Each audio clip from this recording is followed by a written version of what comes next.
every trick that Minecraft pros use. So if you're a pro, let's see how many of these you do. And here's also how to do them. Chorus fruit is a tough food source to justify, and not because of anything with the saturation, but because of the teleportation. And usually it's just too risky to use this when you're not trying to teleport somewhere. That is, unless you eat one of these underwater. Strange as it may seem, by just putting yourself underneath a body of water, then you can eat as much chorus fruit as you want without ever having to teleport from that place. And I don't know why this happens, but I'm also not going to question it if it means that I can survive in the end. If you're looking for a quick way to the mountaintops, then cake horse ladders work plenty fast. I mean, in the past when we tested the fastest way to sky limit, this method ranked up in the top 5 best. But now we can make this staircase even faster through the help of dripstones. By alternating between dripstone and partially eaten cake, we're able to get an even steeper incline that lets us climb up at some crazy speeds. Sure, it's gonna take a while to get all the resources to do this, so if you're looking to eat a bunch of cake, then this investment's gonna pay off. And it's also the perfect combination of weird and practical, which that alone is worth a try. Skeleton spawners are a valuable asset to have on hand, but we're now able to upgrade this good thing into something even better. Now, by adding in powdered snow, we're able to turn our skeleton farm into a stray spawner. Now, you might ask why we would do this, but it only takes one look at the loot table comparison to see just how much these slow skeletons can drop. And that's all upsides, folks, especially when all it takes to make the change is just some powdered snow and cobwebs. And at that point, it's a no-brainer. Stop using a regular hoe to farm your crops, since by just adding fortune to that same tool, that'll drastically increase your drop rates of crops when you harvest them. And that's also not the part that wastes the durability of the hoe, making this even more efficient and cost-effective too. When you see an exploding creeper, what do? Yeah, I'd run away too, but let's say that's less of an option here. And if you don't have yourself a shield, don't worry, because if you just have a block and you place it between your feet and the creepers, that'll prevent next to all of the damage that you would have taken from the blast. Since the way that Minecraft calculates explosion damage, it's based off of a ray that's cast from the creeper to the bottom of your hitbox. In this case, our feet. So if we block that off, we'll take way less of the damage. And this will also work for things like TNT and end crystals too, regardless of the block, might I add. Even with the new glow lichen on the walls, lighting up these caves is still a mega task. So why don't we try night vision potions instead? Though that's got its own issue. Potions don't stack, so they're gonna take a lot of room. So instead of sacrificing storage for bottles, why don't we just use night vision arrows instead? After you craft a chunk of these, you can simply hit yourself with a dose and get right back to exploring. Sure, it's a bit more painful, but that's a small price to pay for seeing in the dark. And a stack will give you plenty of time to do that. A lot of players will argue between using things like steak or golden carrots for food, but if you got the time to craft it, I'd actually say that suspicious stew is the option. Since you're just a dandelion mixed in with your traditional mushroom stew, you only have to eat one of these to fill up your entire hunger bar. And not to mention, since it does it through the saturation effect, you're also going to heal pretty well off of this too,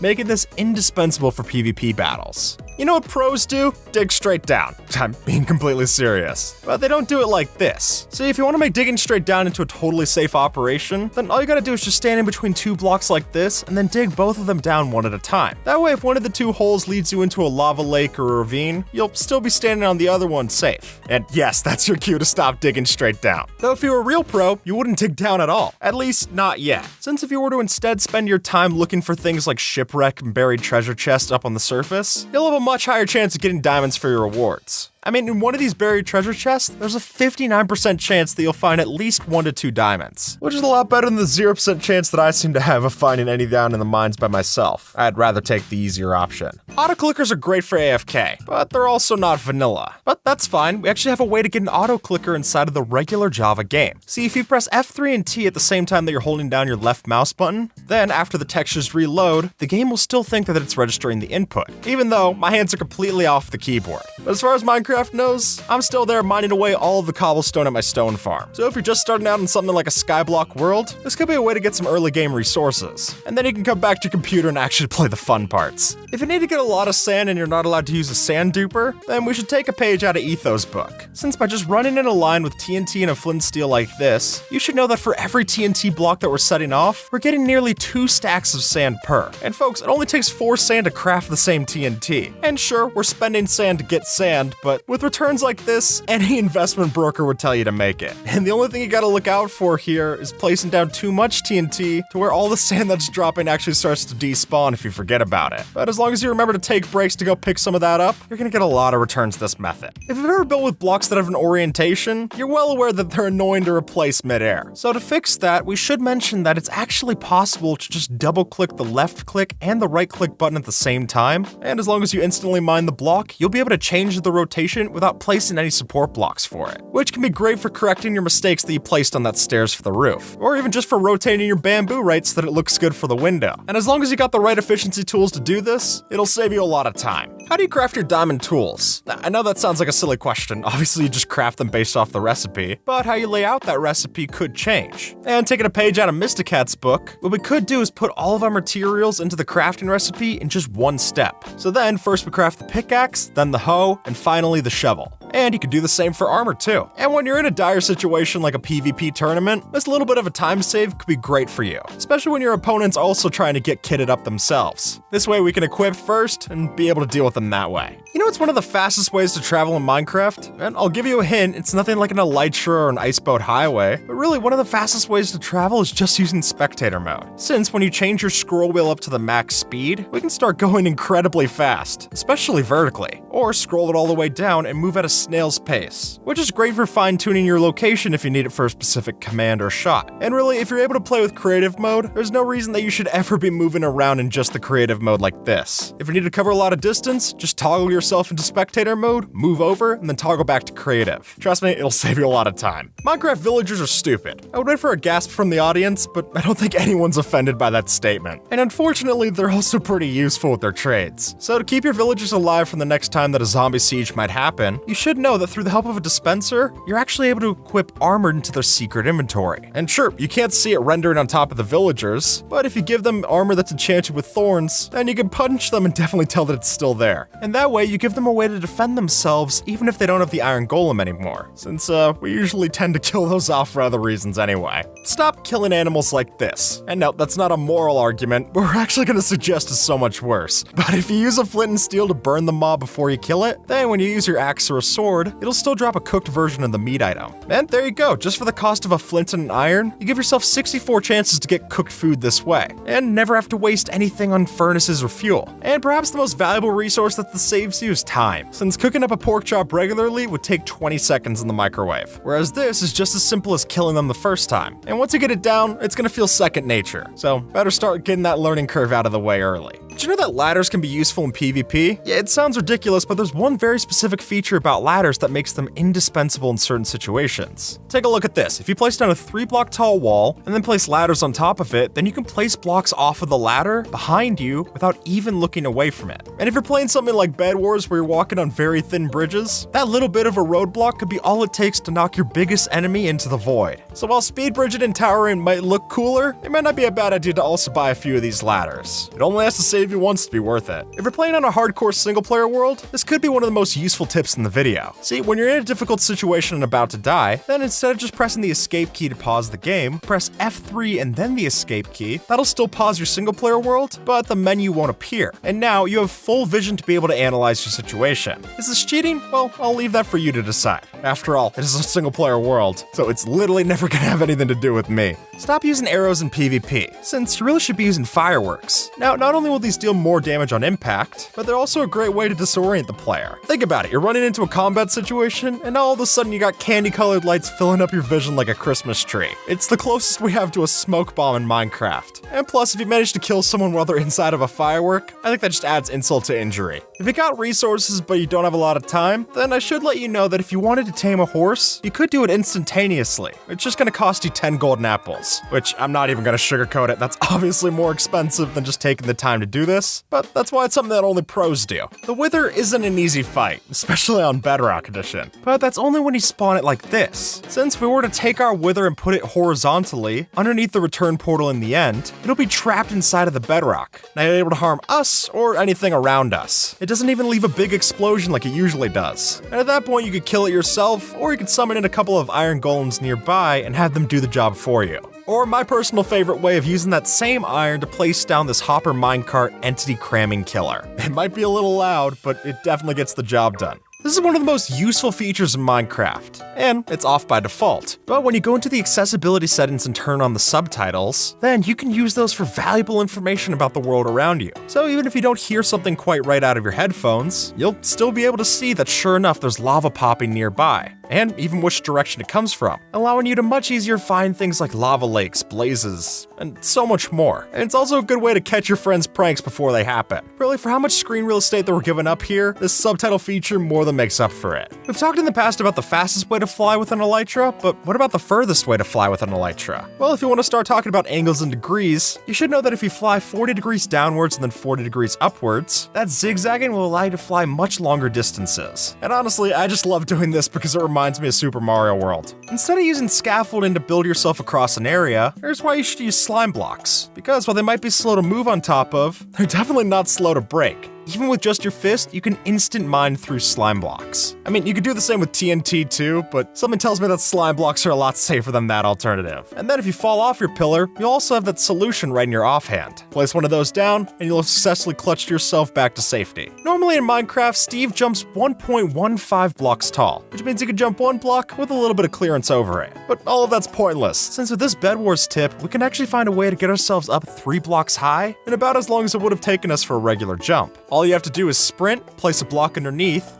jump, and then place 2 blocks underneath yourself. And off of just that simple maneuver, you can do this fast and get 3 blocks of jump height. So if you got 3 blocks, you can jump 3 blocks. I think that's a good trade-off. If you don't yet have the mending enchantment, you'll want to pay attention to this, because when you take those non-enchanted items and mix them together like this, it's not just the 2 durabilities that add up, but rather that repaired item will have the sum of the 2 items' durability plus an additional bonus of 5%. And hey, you did all of that without consuming any XP, which I again think is pretty useful. So if you're getting a lot of armor drops from your mob farm, this could be a good way to bring them back up to usefulness. Since even if these 2 items wouldn't add up to a full durability item, with that 5% repair bonus, it goes right up to clean and pristine. All of which without ever having to touch an anvil. If you have trouble fighting mobs at night, then you might want to brew up some weakness potions. Since surprisingly so, these can render a lot of mobs completely useless. And you'll see as much if we use it on a zombie. They will still do their attack animation, however, you don't even receive a damage tick or a knockback when they do it. And folks, that's on hard difficulties. And it's not just zombies either. This will happen for slime, spiders, and even silverfish. And perhaps my favorite yet, if you use a weakness potion on a cave spider, that'll prevent it from poisoning you too, which really makes these ankle biters seem a lot less intimidating when you use it like that. It can often be tough to make an inescapable trap in Minecraft, especially when they got endgame gear, though the new lava cauldrons might just give us the perfect solution. Now, by themselves, they behave just as regular lava, but when partnered with honey blocks, these become a lot more dangerous. Since you're still affected by the honey's sticky qualities while you're in the cauldron, the player can't jump out of the pot to save themselves. And there you have it. Just with these 2 blocks, we made a trap that you simply can't jump out of. And if you pair this with a fall trap, you'll be sure to stick your foe right in the hot seat. And for their sake, I hope they packed a potion. If you're building your mob farm without an armor stand, then you're doing it wrong. Since strange as it may sound, having an armor stand set up like this in the middle of your mob farm makes it so that when you use a sweeping edge sword, you don't have to worry about wasting one of your swings on dying mobs. Since anytime that you attack a mob with sweeping edge and it dies on the spot, then it just absorbs the attack without doing anything else. But attacking an armor stand alleviates this, and that gives us the best option for crowd control. And it also means that if you're swiping at the armor stand, you're not going to take any thorns damage from any mobs that happen to spawn with it. So if all it costs is a training dummy to help you deal with these other dummies, then that's something I'm willing to take. Now I know that most of us would avoid quartz until we need things like comparators or daylight detectors, but in truth, even if you have no plans of building with it, it's still a good block to mine. Truth be told, nether quartz ore drops so much XP that when you don't have yourself a proper XP farm, this could be a great way to get yourself up into the higher levels. I mean, for just about 20 to 30 minutes of your time, you can go from 0 to level 30 just like that. And even though we're still doing this in the nether, I think you'll still find this is much safer than having to kill the equivalent amount of mobs in the overworld. You want to know the fastest way to trade in Minecraft? And I'll give you a hint, it doesn't use any kind of big system like this, but rather the most useful tidbit that you can know just relies on the spacebar. The way you do it is simple. You click on the trade you want to do, you click the item, and then you hit spacebar to refill the commodities that the villager wants. And just like that, repeating a cycle of going spacebar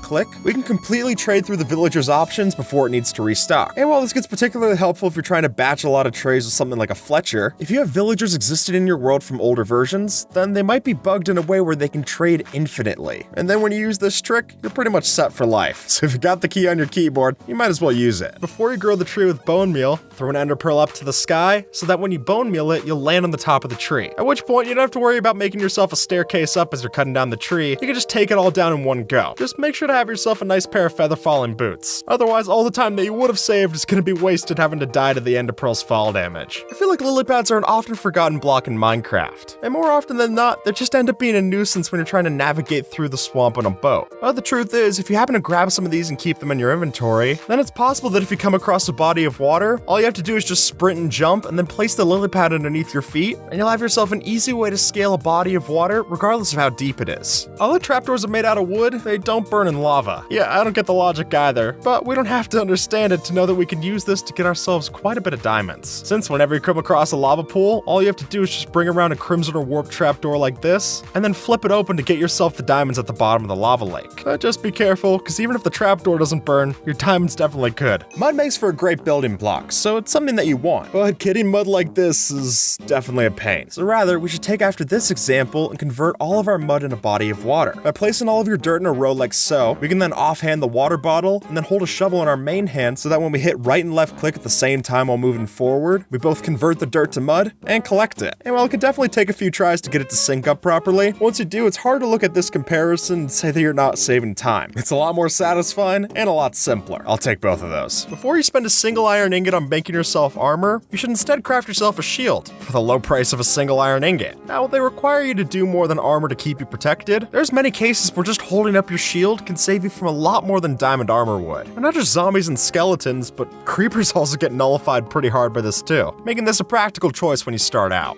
And if you don't yet have the iron to make yourself a shield, then you can still put those 5 oak planks to use in a different way. I'm serious, but just crafting a boat, we can save ourselves from a ton of damage. For instance, if a hostile mob's coming towards you, just place down the boat and it'll be stuck in place, which is especially useful for things like slippery mobs like Endermen. Or if you don't have yourself a water bucket that you can clutch with, just place down the boat, row it off, and you'll be completely safe when you reach the ground. So even if you didn't spawn next to an ocean where you'd need one of these, I think you'll find it'll be just as useful on shore as it would have been on the water. If you build your cow farm like this, you're doing it inefficiently. And instead what you should do is you should bait your cows into a 1x1 hole like this, with a hopper and a chest underneath them. So that, when you continuously breed them, that entity cramming limit's gonna kick in, and after you have 24 cows in your farm, eventually it'll start to kill off the other cows, and you'll have a fully functional automatic farm without even needing that big of a footprint. This Minecraft crop farm might look nice, but it's inefficient, since the way that it is in the game's code, you actually get better results from your crop farm if you plant them in rows like so. And honestly, we should have known that this was in the game from the beginning, considering the fact that village farms are planted this way as well. Maybe those Squidwards have more going on inside their head than just a big nose, since this could be really useful if you don't have bone meal yet to speed up the process in an auto farm. Here's the best way to kill blazes. Since with a looting 3 sword in your main hand and snowballs in your offhand, we're able to throw those at the blazes in the spawner and still get the looting effect applied to them, which without a doubt is one of the cheapest ways to get looting attached to your weapon. It doesn't even take a hit to the sword's durability. And while you can unfortunately only hold 16 snowballs at a time while doing this, with how effective snowballs are against blazes, you're still gonna be alright. And as long as you save some of the snowballs to make a snow golem farm back home, it's also renewable, and you can't beat that. Ever since 1.16, AFK fish farms have been nerfed. I'm not gonna deny that. But what they lack in treasure, they still have a lot to offer. For one, fish. But there's also plenty of experience points that you can get from fishing as well. And when it's this easy to build, there's really no reason to not have one of these in your world. Especially if you place it next to another place where you need to AFK. That way you're activating 2 farms at once, which alone would be a good deal, which is made all the better by how much food you're able to get from this method. Just waterlog a fence, place down a golden pressure plate on top, and then with an iron trap door and a note block placed like so, we'll have ourselves an infinite food farm regardless of where you put this in your world. When we talk about Minecraft traps, cake probably isn't top of your list, but here's why it should be. Since silly as it may seem, if you trap your friend in a case of cake like this, and then replace the floor underneath them with a piece of soul sand, then when we add in a water source block, we'll have trapped them inside of a bubble stream. And just that little bit of bouncing around is gonna make it very tough to break the cake. And at that point, their best way out is if they're hungry, which I've never seen anyone eat a full cake in Minecraft, so they might be there for a while. If you're like me, then you're terrible with a bow and arrow. And unfortunately for us, that makes it really tough to get this advancement for the bullseye. Don't worry, this will make it simple, since all we need to do is put a trapdoor on top of our target block, shoot an arrow right into the center, and then once we run 30 blocks away, we can have either a friend or redstone flip the trapdoor open, at which point it counts it as if we shot the arrow from back here, and we easily get the advancement. And hey, you can do the same for the sniper duel achievement as well. Just switch out the target block for a different kind of target. Easy as that. As soon as you start to get resources that you need to smelt, you should not be wasting time individually putting them into different furnaces. Instead, with the help of the chest boat, we're able to position one of these on top of a bed of hoppers so that it'll evenly disperse all of our items across all of these different furnaces. And just like that, we're smelting 9 times faster than we would in a regular smelter. Change them out for blast furnaces, it goes up to 18 times faster. And then by doing something like Puffing Fish HQ shows off in this design, we can have another chest minecart go around the outside and fill up all of our furnaces with fuel.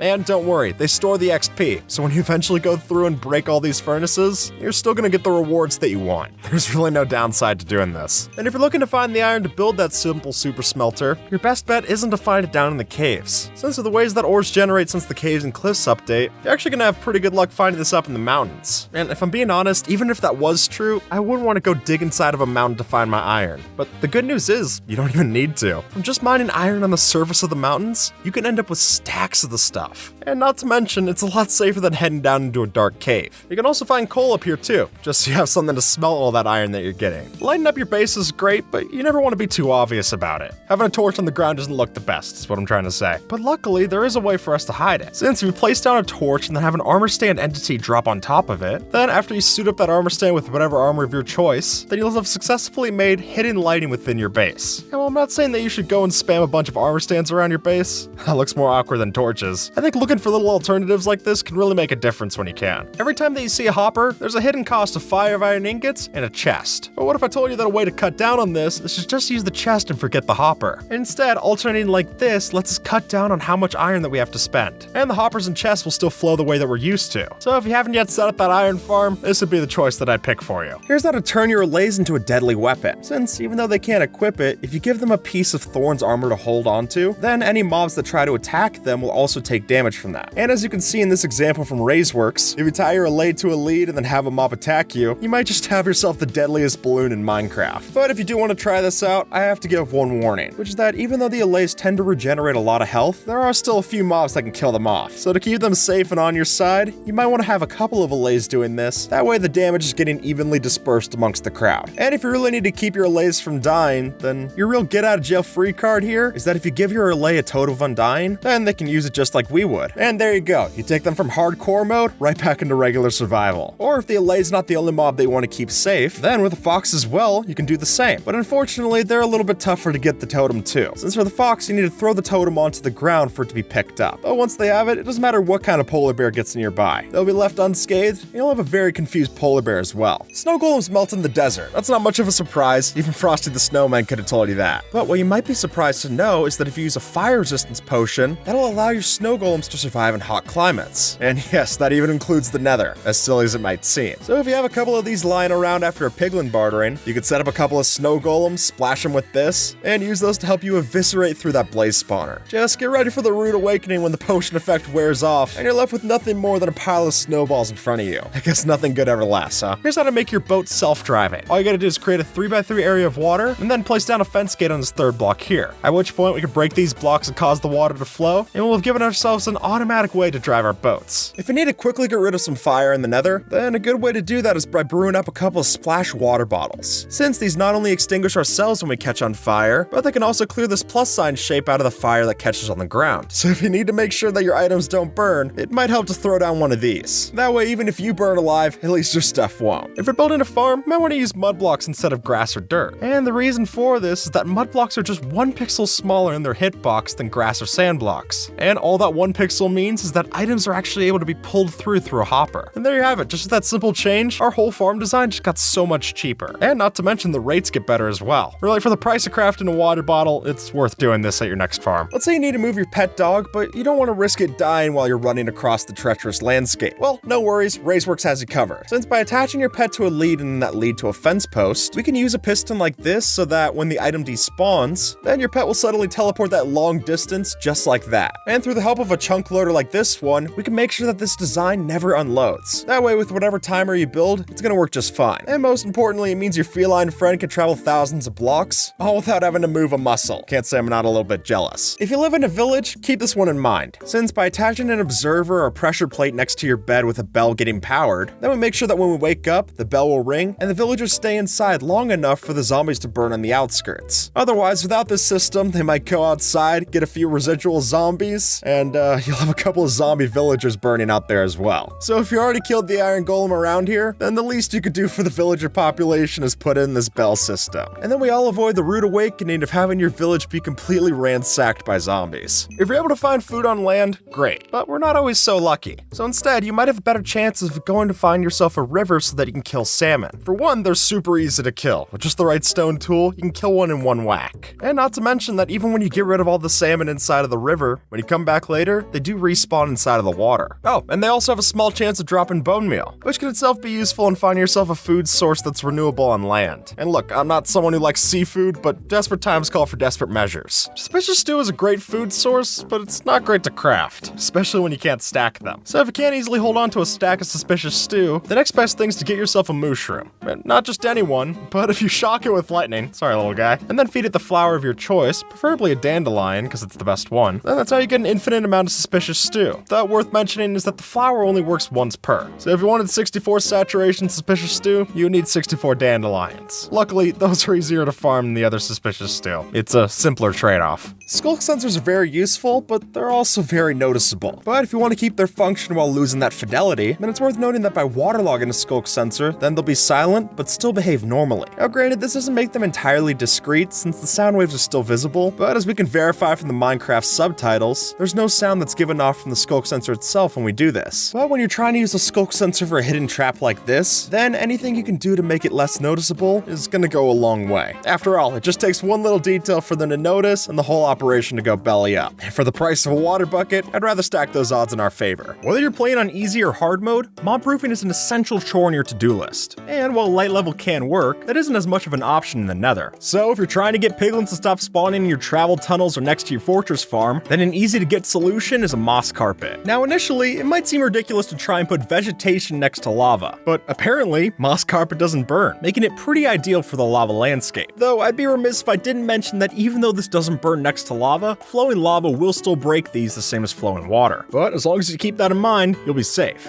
Or safer, at least. If you want to fix your item stream, consider adding a slab in place. Since as DocM showed off on Hermitcraft, just adding one of these in can make it easier for our items to stack together. And now the bone meal entities will wait until they have enough mass to eventually get pushed over. And that'll also help you to get some more space in between your items, which is definitely a plus when hoppers move so slowly. And perhaps the real icing on top of all of this is that when you have multiple item entities combined into one single stacked item entity, then that'll help to reduce lag as well, which for the price of half a cobblestone block, it's hard to say that isn't worth it. Fire makes for a great decoration in your builds, but fire spread could also ruin your builds. So how do you find a happy medium? Well, the answer comes with Soulfire. Since with this, even if fire tick is enabled, it doesn't matter, because Soulfire will never spread. And while you do obviously change out the color for this example, that's a small sacrifice for keeping the rest of your base safe. And come on, it's not like the blue fire looks terrible anyway. I really think that we're making an improvement on both fronts. And at the very least, you can build that new fireplace in your house without having to tear your hair out. We all know bone meal can be a very useful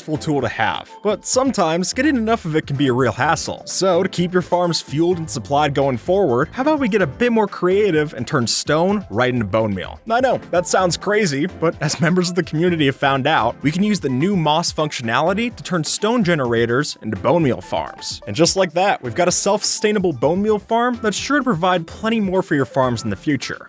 In Java Edition, we trade with piglins like this, but on Bedrock Edition, we can do it so much faster. And the reason for that is that if you place down 2 observers to create an infinite clock, and then attach to that a sticky piston with a gold block on top of it, then when you throw the gold to the piglins to trade, you'll see that they're trading every single tick that's possible. So if you've got enough gold to fund it, I'd say pay up. You get yourself quite the show. With a pillar of scaffolding like so and an observer up top, we can effectively use this to send redstone signals upward like so. All we have to do is have a trapdoor underneath the top of the scaffolding, and that way when the legs on the bottom one update, that signal will move across the top of the system until eventually it's detected by an observer and we get the redstone signal up there. But though I will mention that unlike using walls for this, the higher the scaffolding, the longer the input delay. But for the simplicity and compactness of this design, I think it makes up for this trade-off and then some. Now, nether portals are a necessity, but I could do without the zombified piglins spawning in them. So if you're like me and you're also sick of those unwanted visitors, then with just a turtle-like place like so, we can bait them away from the portal. So sure, it doesn't stop them from spawning, but I'd rather treat the problem than learn how to live with it. And as long as the turtle egg isn't placed on a beach to grow up, it's not gonna hatch and the baby turtle won't object to it either. And if you take the setup from the piglin farm and switch out the gold block for a lightning rod, then when you throw a channeling trident on top, every time that it goes up and down, it'll strike lightning right on the source, giving you an infinite lightning farm, and a workplace hazard if you step too close, which you can then use as a mob converter of sorts. Or if you're crazy, you could do like we did and kill the wither with lightning. It just might take a few attempts. Having chests that we can put in our boats is a great thing, but you might be better using a llama instead, since not only will a max storage llama still let us have some storage, but we can also put a friend on the back of the llama and keep up the same number of seats. That way we're not trading containers for company.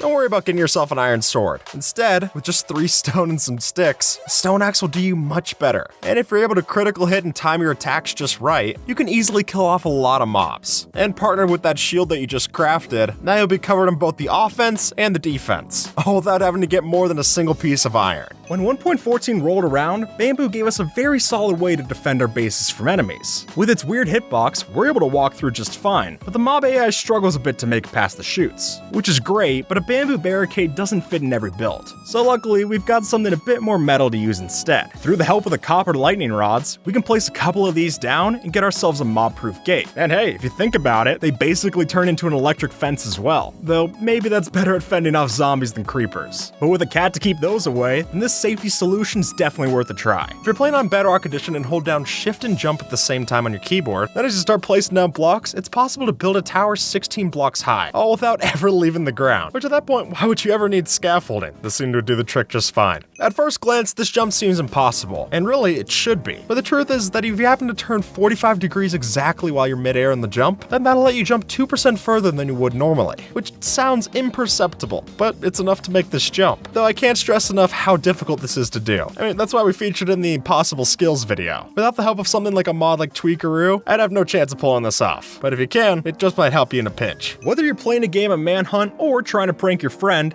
everyone loves a good trap. And with the help of the Dripstone Falling Entity, we can make a particularly effective one. As it's coded, a dripstone falling from a height of 40 blocks will do the maximum amount of damage. Though, as soon as it goes through an end portal, that fall height doesn't reset. But rather, whoever goes through the gate next to me, quite the deadly surprise on the other end. Even with the diamond helmet, the odds are that your friend's still gonna get skewered the same way. So if you're looking to make the end off limits, then a couple of stalactites might just finish the job. You can't see it, but there's a hidden ladder here, and it's not one that we made with sticks, but rather with the way that vines and maps overlap, we can mix together an item frame and a map to make our vines completely invisible and the map climbable, which could make it easier to do something like building out your large map on a wall, or better yet, for a hidden entrance. And you don't even have to go that far. You want a reason to do this? Now none of your friends can rotate that map art to make it look bad, since the vine's hitbox is slightly larger than the item frames. And when you got destructive friends like me, that's worth the price of a mission on its own right. Instead of using chests, use barrels instead, since for one, they're cheaper to craft, they cost you 1 less plank for each recipe, and they're also great for small bases, since even if you have a solid block on top of them, you're still able to open them up.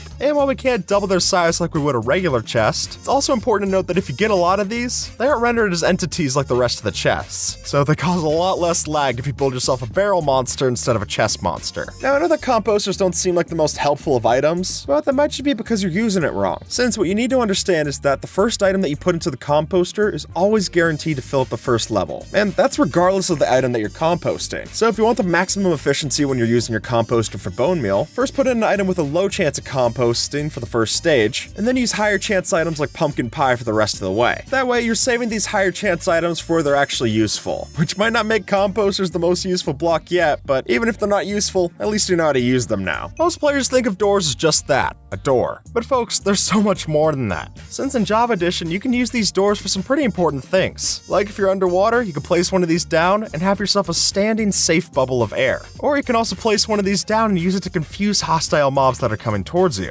For example, if you're in a cave and a skeleton starts shooting at you, place down the door and the mob's probably gonna lose track of you. And if you flip the door just right, we can actually use this to scale up a 2-block tall jump, helping you get out of a cramped space or up to a new one. Terraforming a biome is not a simple task, which is too bad because there really are some great results to changing around and creating your own custom biome. So why don't we try and find the easy way out? So for the sake of an example, how about we try to take the gray hues out of a mushroom fields biome and make them a bit more colorful? And for that, moss is a classic candidate. Since this block loves to replace the ones around it, all we need is a ton of bone meal and plenty of dedication to get the job done. And just like so, we can transform fungus to flora and make this biome a lot more lush to see. And hopefully the mushrooms will like it as much as we do. If you're looking for the fastest way to mine in Minecraft, then you're gonna need this on your leggings. Since even though dive mining's become less popular since its inclusion, with the addition addition of the Swift Sneak enchantment, now it's worth doing again, because the name's misleading. It doesn't just give you a swift sneak, but also gives you a swift crawl. And with Swift Sneak 3 on our leggings, we can get some real speed while we're mining in a 1-block tall tunnel. So as long as you don't have claustrophobia, it's worth adding to your to-do list. At the very least, it gives you a reason to go down to the ancient cities, because if we're being honest, the recovery compass isn't worth it. Instead of planting your crops outside, you should tuck them down in a cave. Now, I know crops need light and sunshine and all that, but that's actually the point. Since if you were to plant your crop farm underneath a redstone lamp like this, then when it's time to harvest, all you gotta do is flip a lever on that switch, and all of the crops will be harvested in an instant. At which point, you can turn back on the light, plant all your crops, and get ready to do the same again next week.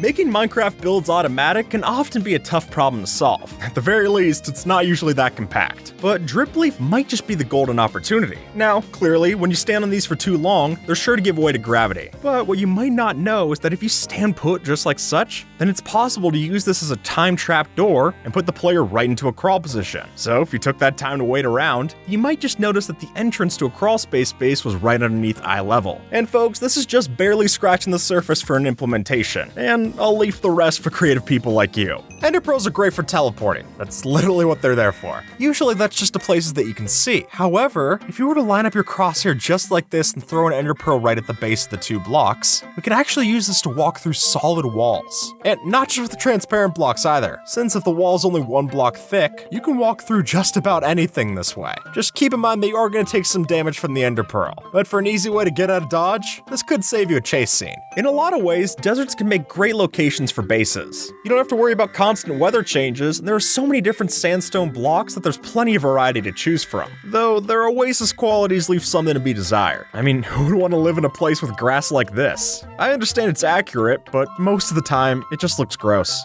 Though while the grass color map isn't changing anytime soon, we do have a new green block to play with. Through the help of the moss block, we can make desert grass that actually looks green and lush. And hey, the same goes for using azalea leaves instead of the regular ones. And needless to say, this is what you should be growing. Instamine tools are usually something we associate with late game. I mean, most of the time, you're not even getting this without Haste 2 and Efficiency 5. Or, you could just use bone meal. No joke, with the new moss feature, it's possible to turn stone and deep slate into some of the easiest blocks to break in the game. And from there, you don't even need a netherite pickaxe. Just a stone hoe is all you need to dig these blocks. So as we start spending a lot more time clearing out the depths below, it might be worthwhile to bring some of this compost down in the caves. And besides, you can't even insta-mine deep slate with a beacon, so this is no doubt the best option to use. And with that, folks, YouTube thinks that you might like this video, so see if they're right and have a good one, alright?